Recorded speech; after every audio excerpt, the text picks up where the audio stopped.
हृदयं पुण्यं सर्वशत्रुविनाशनं जयावहं जपे नित्यम् अक्षय्यं परमं शिवम्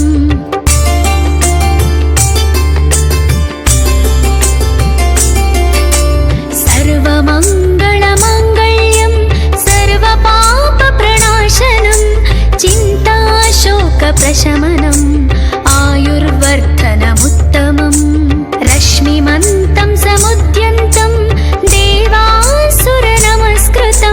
पूजयस्व पिबस्वन्तं भास्करं भुवनेश्वरम्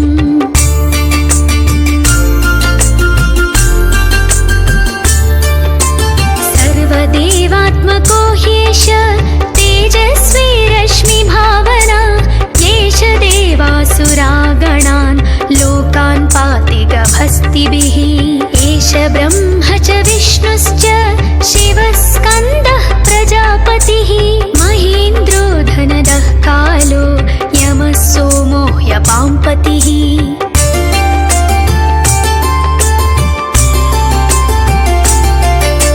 पितरो वसवः साध्या ह्यश्विनौ मरुतो मनो वायुर्वह्निः प्रजाप्राणः ऋतुकर्ता प्रभाकरः आदित्यः सविता सूर्यः खगः गभस्तिमान् सुवर्णः सदृशो भानु हिरण्यरेता दिवाकरः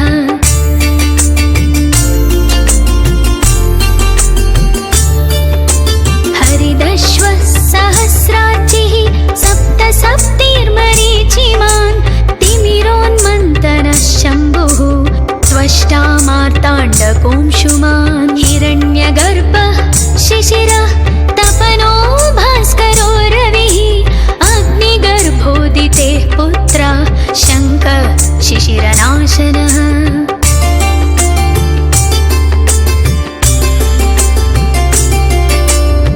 व्योमनाथस्तमो भेदी ऋग्यजो सामपारगः घनावृष्टिरपां मित्रो विन्ध्यवीधिप्लवङ्गमः आतपी मण्डली मृत्युः पिङ्गळः सर्वतापनः कविर्विश्वो महातेजा रक्तः सर्वभवोद्भव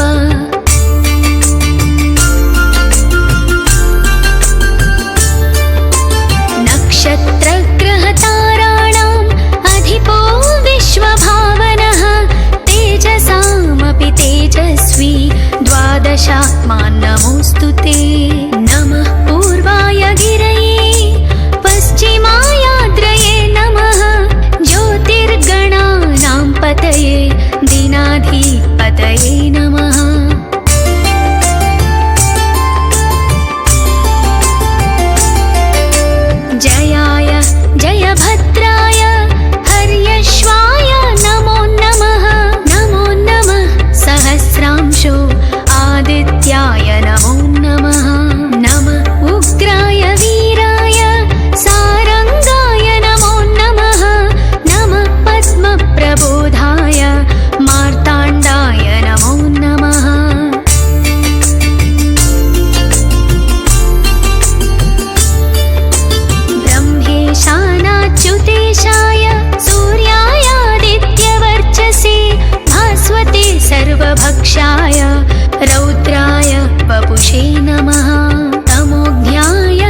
ऋषिः।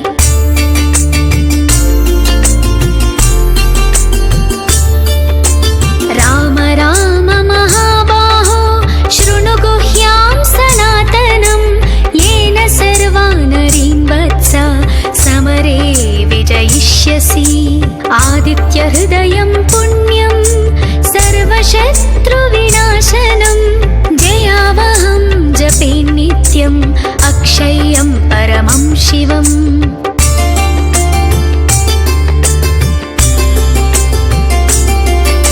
सर्वमङ्गलमाङ्गल्यं सर्वपापप्रणाशनं, चिन्ताशोकप्रशमनम् आयुर्वर्धनमुत्तमम्। रश्मिमन्तं समुद्यन्तं देवासुरनमस्कृतं, पूजयस्व विवस्वन्तं भास्करं भुवनेश्वरम्।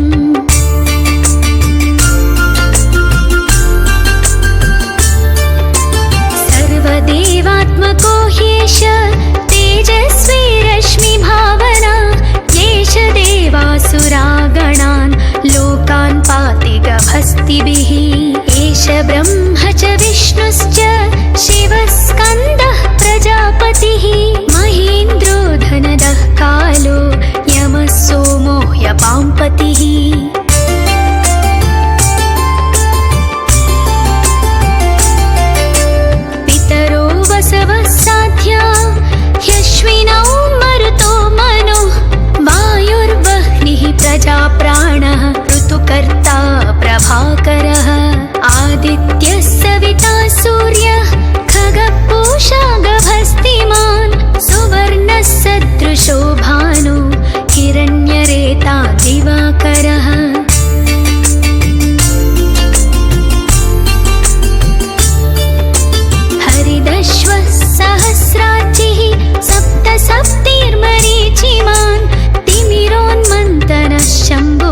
विवस्वन्तं भास्करं भुवनेश्वरम्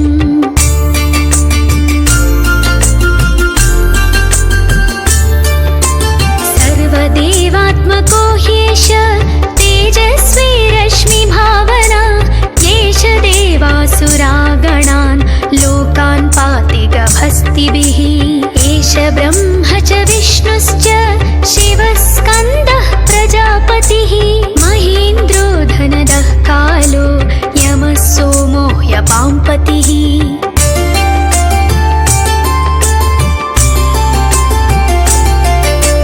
पितरो वसवः साध्या ह्यश्विनौ मरुतो मनो वायुर्वह्निः प्रजाप्राणः ऋतुकर्ता प्रभाकरः आदित्यः सविता सूर्यः खग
भविष्यसि आदित्यहृदयं पुण्यं सर्वशत्रुविनाशनं जयावहं जपे नित्यम् अक्षय्यं परमं शिवम्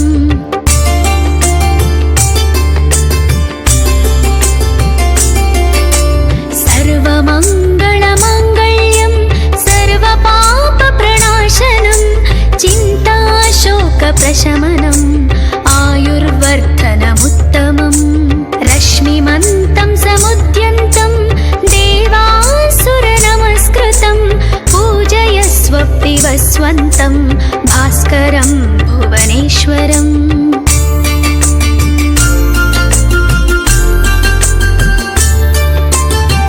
सर्वदेवात्मको ह्येष तेजस्वी रश्मिभावना येष देवासुरागणान् लोकान् पाति गभस्तिभिः एष ब्रह्म च विष्णुश्च शिवः स्कन्दः प्रजापतिः महेन्द्रो धनदः कालो यमः सोमो ह्यपाम्पतिः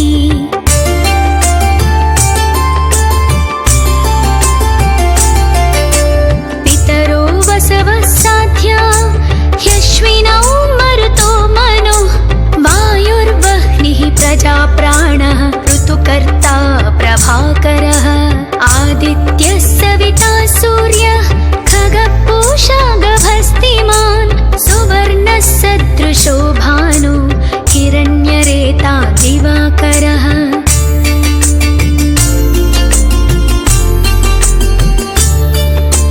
हरिदश्वः सहस्राचिः सप्त सप्तिर्मरीचिमान् तिमिरोन्मन्तनः शम्भुः त्वष्टा मार्ताण्डकोंशुमान् हिरण्यगर्भः शिशिरः तपनो भास्करो रविः अग्निगर्भोदितेः पुत्रः शङ्कः शिशिरनाशनः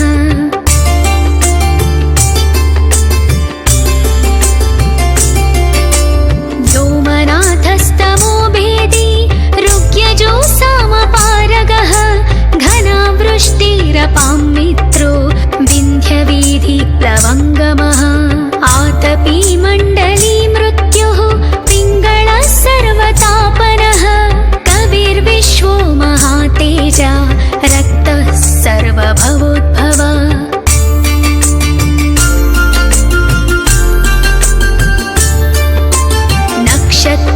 नक्षत्रग्रहताराणाम् अधिपो विश्वभावनः तेजसामपि तेजस्वी द्वादशात्मान् नमोऽस्तु ते नमः पूर्वाय गिरये पश्चिमायाद्रये नमः ज्योतिर्गणानां पतये दीनाधिपतये नमः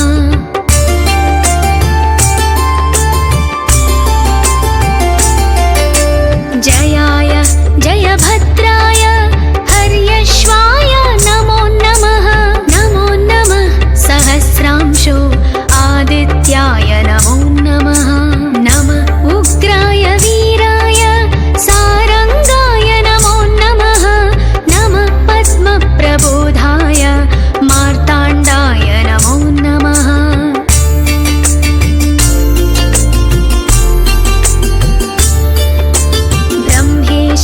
ब्रह्मेशानाच्युतेशाय सूर्यायादित्यवर्चसे भास्वते सर्वभक्षाय रौद्राय वपुषे नमः तमोज्ञाय हिमज्ञाय शत्रुज्ञाय मितात्मने कृतघ्नज्ञाय देवाय ज्योतिषां पतये नमः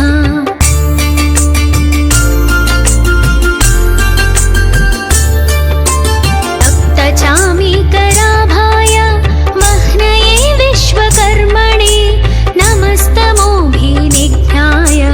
रुचये लोकसाक्षिणे नाशयत्येष वैभूतं तदेव सृजति प्रभुः पायत्येष तपत्येष वर्षत्येष गभस्तिभिः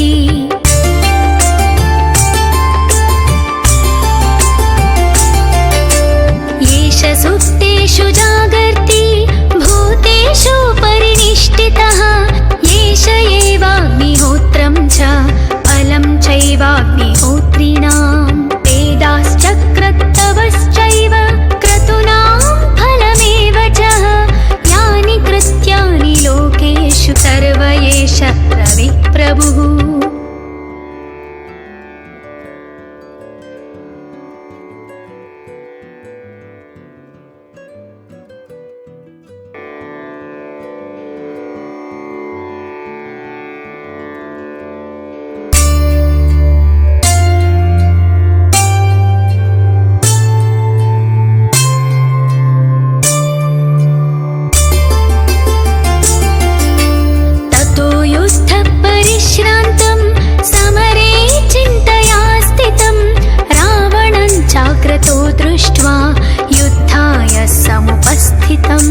दैवतैश्च समागम्य द्रष्टुमभाग्यतोरणम् उपगम्याब्रवीद्रामम् अगस्त्यो भगवान् ऋषिः।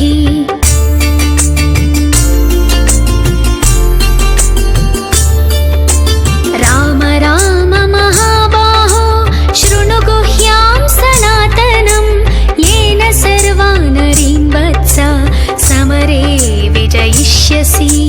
आदित्यहृदयं पुण्यं सर्वशत्रुविनाशनं जयावहं जपे नित्यम् अक्षय्यं परमं शिवम्।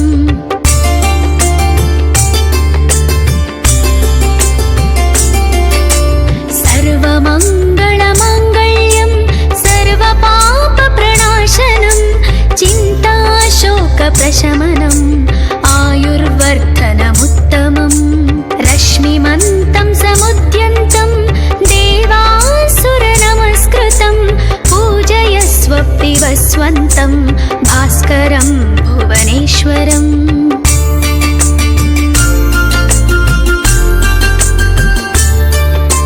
सर्वदेवात्मको ह्येष तेजस्वी रश्मिभावना येष देवासुरागणान् लोकान् पाति गभस्तिभिः। एष ब्रह्म च विष्णुश्च शिवस्कन्दः प्रजापतिः महेन्द्रो धनदः कालो यमः सोमो ह्यपाम्पतिः।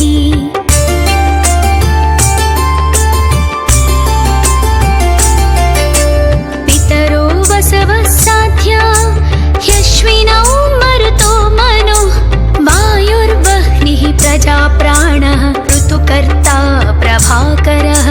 आदित्यः सविता सूर्यः खगः गभस्तिमान् सुवर्णः सदृशो भानु हिरण्यरेता दिवाकरः।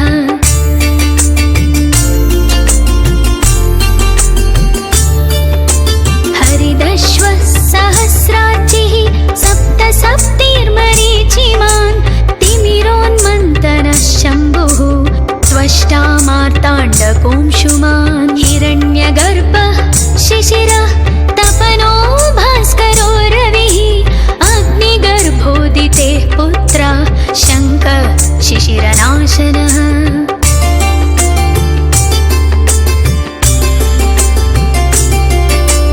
व्योमनाथस्तमो भेदी ऋग्यजो सामपारगः घनावृष्टिरपां मित्रो विन्ध्यवीधिप्लवङ्गमः।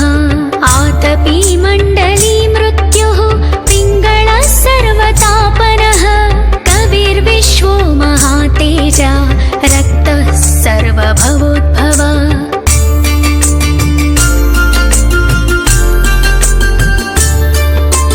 नक्षत्रग्रहताराणाम् अधिपो विश्वभावनः तेजसामपि तेजस्वी द्वादशात्मान् नमोऽस्तु ते। नमः पूर्वाय गिरये पश्चिमायाद्रये नमः ज्योतिर्गणानां पतये दिनाधिपतये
हृदयं पुण्यं सर्वशत्रुविनाशनं जयावहं जपे नित्यम् अक्षय्यं परमं शिवम्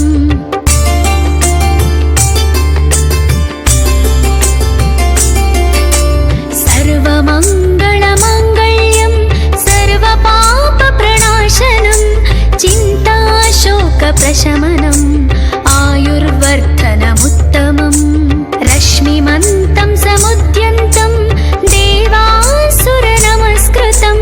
पूजयस्व पिबस्वन्तं भास्करं भुवनेश्वरम्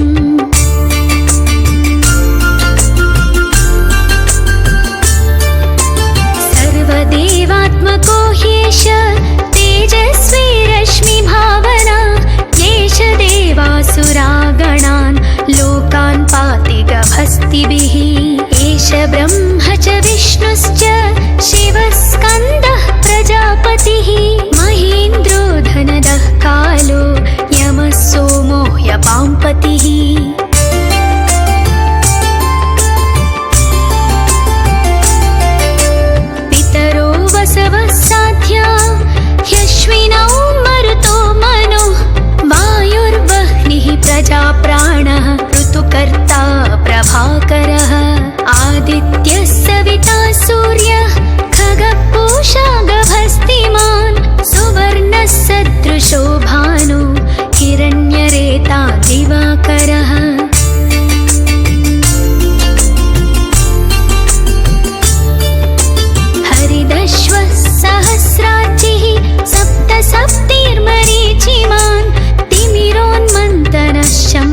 दृष्ट्वा युद्धाय समुपस्थितम् दैवतैश्च समागम्य द्रष्टुमभाग्यतोरणम् उपगम्य ब्रवीद्रामम् अगस्त्यो भगवान् ऋषिः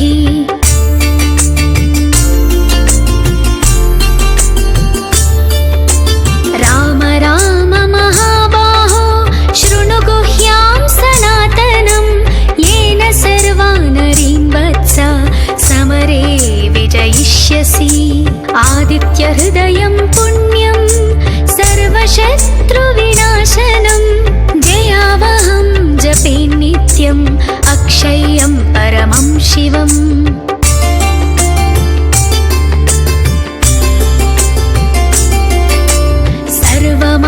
सर्वमङ्गलमाङ्गल्यं सर्वपापप्रणाशनं चिन्ताशोकप्रशमनम् आयुर्वर्धनमुत्तमम् रश्मिमन्तं समुद्यन्तं देवासुरनमस्कृतं पूजयस्व पिबस्वन्तं भास्करं भुवनेश्वरम्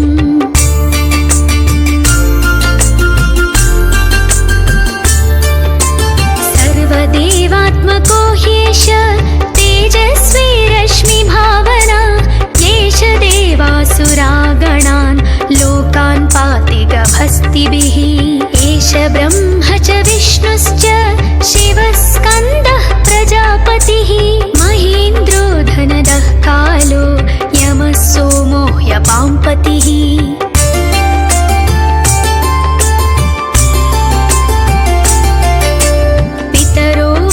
साध्या ह्यश्विनौ मरुतो मनो वायुर्वह्निः प्रजाप्राणः ऋतुकर्ता प्रभाकरः आदित्यः सविता सूर्यः खगपूषा गभस्तिमान् सुवर्णः सदृशो भानु हिरण्यरेता दिवाकरः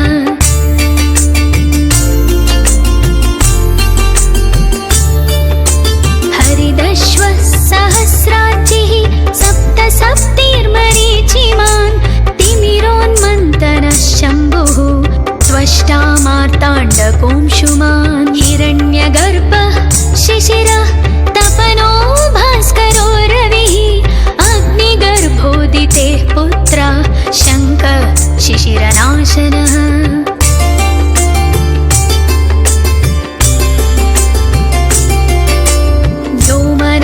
स्तमो भेदी ऋग्यजो सामपारगः घनावृष्टिरपां मित्रो विन्ध्यवीधिप्लवङ्गमः आतपी मण्डली मृत्युः पिङ्गळः सर्वतापनः कविर्विश्वो महातेजा रक्तः सर्वभवोद्भव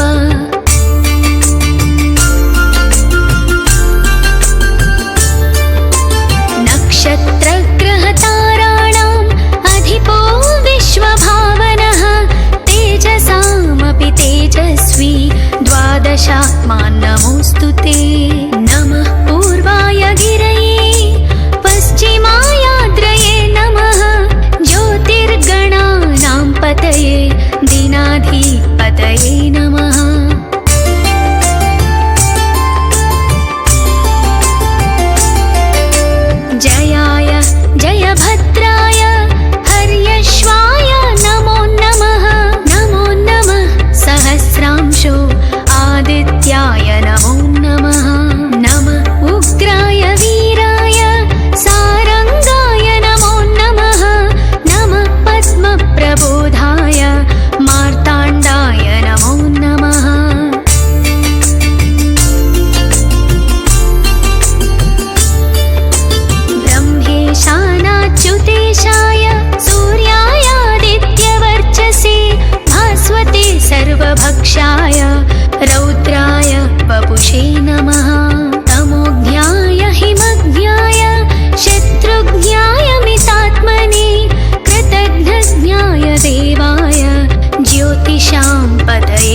हस्तिभिः